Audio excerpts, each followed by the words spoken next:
ஒரு கீரை. கண்களுக்கு வந்து ஒரு நல்ல சத்துக்கள் வேணும்னா பீட்டா கரோட்டீன்ஸ் அப்படின்னு ஒரு சத்து வேணும். அதனுடைய ப்ரிகர்சர்ஸாக இருக்கக்கூடிய கரோட்டினாய்ட்ஸ் வந்து மிக அதிக அளவில் கிட்டத்தட்ட 80,000 அளவு 90,000 அளவுன்னு சொல்கிறாங்க. அந்த அளவுக்கு முருங்கைக்கீரையில் மட்டும்தான் இருக்குது. அந்த முருங்கைக்கீரை பார்த்தீங்கன்னா கொஞ்சம் சீக்கிரமே ஒரு பழுத்து பிற ஒரு மஞ்சள் கலரில் பழுத்து போகிறதுக்கு காரணமும் அதில் இருக்கக்கூடிய கரோட்டினாய்ட் சத்துக்கள் அதிகமாக இருக்கக்கூடிய காரணத்தினால தான் அப்படின்னு சொல்லி தாவரவியலாளர்கள் சொல்லுவாங்க. அவ்வளவு சிறப்பான ஒரு கீரை வந்து முருங்கைக்கீரை.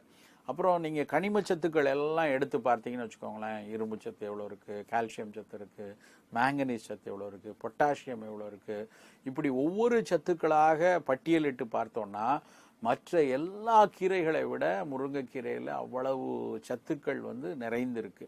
அந்த முருங்கைக்கீரையை வந்து நம்ம வந்து அடிக்கடி உணவுகளில் சேர்த்து கொள்ளலாம்.